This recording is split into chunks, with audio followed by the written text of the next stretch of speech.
1. So the debate is simple, right? If I go to my partner and I tell him, hey man, I'm going to provide the help you need in order for you to pass your calculus subject. All you need to do is libre me lunch for the next month, make sure you quit all your orgs and prioritize me as the center of your life, and then don't talk to any of your friends, okay? Then I can help you. I'm kind of an asshole, right? I'm kind of an asshole because the things I'm asking from him are disproportionate to what he needs in order to actually live life as a functioning student. And this is the more important reason, right? I am an asshole because I am vague about what I actually promised him.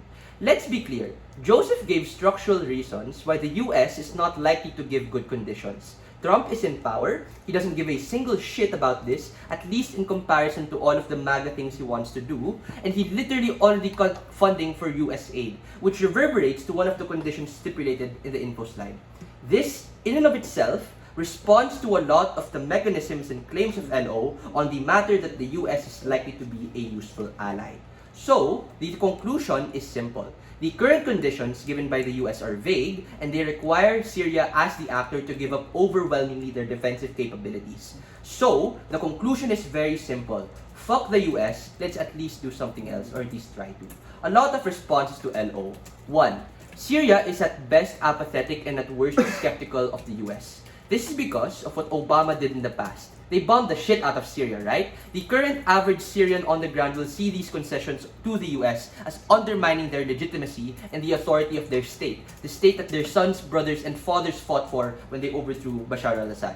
2. LO's case is outcome dependent on things going right? We have to understand that a proposal is a proposal. The proposal or planning is different from the process of execution, which is also different from the outcome that Syria wants. Syria, if they accept this proposal, make a dangerous assumption, which is the future will be fine and dandy, but the reality is, we really don't know, right? The binding nature of this proposal, politically and economically, locks them in this agreement, which makes it harder to renegotiate down the line.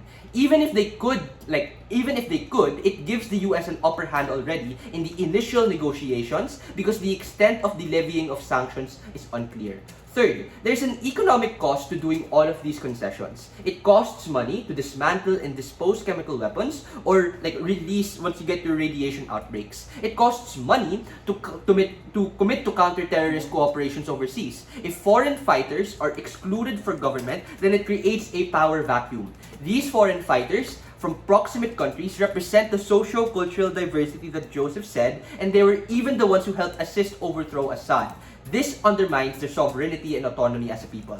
Lastly, the POI Joseph gave is an important tipping point because fulfilling these conditions cost money, cost people, cost time, of which the comparative upside of the lifted sanctions is unclear and uncertain. Even if it was, their ability to grow their domestic economy and break free from the geopolitical shackles of the US.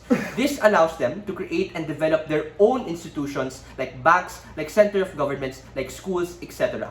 That is proximate to their stability given their post-conflict, which is probably what these people are interested in. Extension. Why the alternatives to rejecting the US conditions are able to subsume a lot of the impacts and positive material that OP wants to have.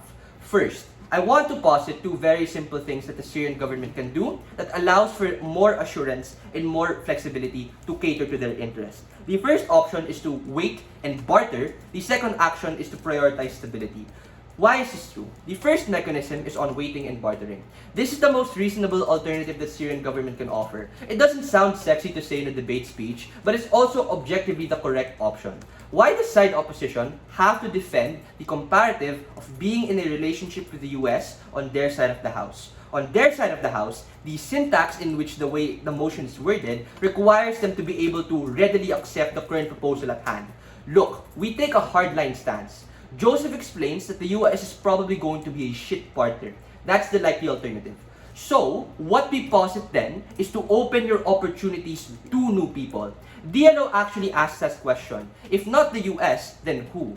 That exactly is the question that the Syrian government has to be smart towards, and they have to reach out and to reach and actually cater towards other options.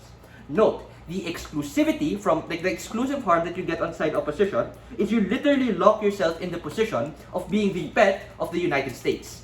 This is important insofar as the optics that NO says is important works against them because you never put yourself out of the position of being their lackey.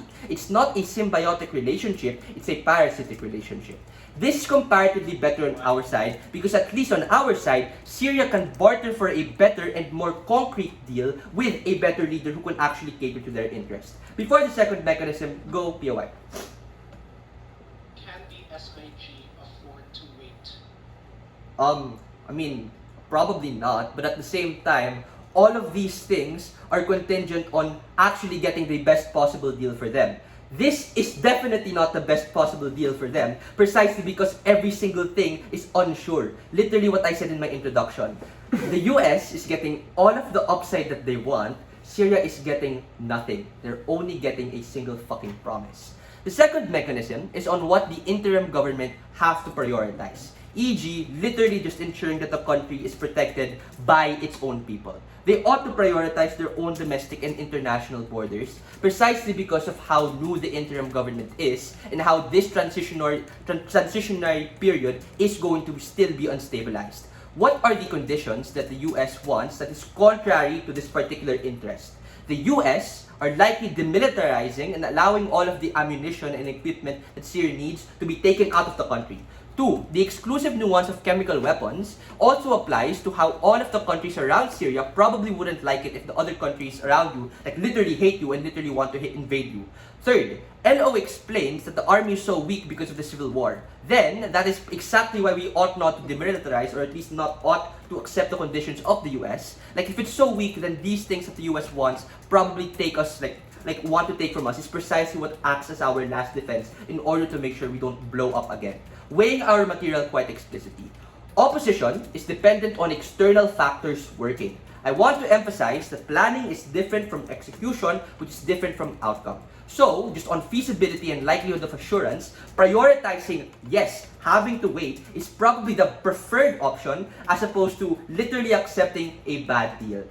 If you are the Syrian interim government, which is what we have to prioritize, then you have to be cognizant of this reality. For all of those reasons, very, very proud to propose.